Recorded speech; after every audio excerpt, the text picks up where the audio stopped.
Aidukum Mubarak. Tandaan po natin mga kapatid, pagkatapos ng Eidul Adha, sa ikasampung araw ng buwan ng Dhul-Hijjah, may natitira pang 3 araw. Ang tawag dito ay Ayyamut Tashriq. Ngayon, bakit ito tinawag na At-Tashriq?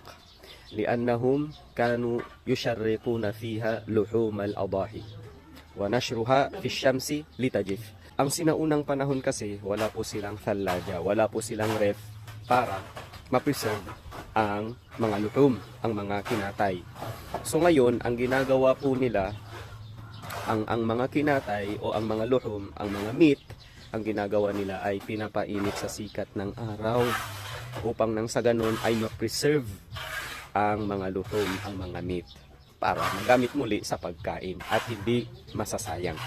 Yan po kung bakit tinawag itong Ayyamut Tashriq.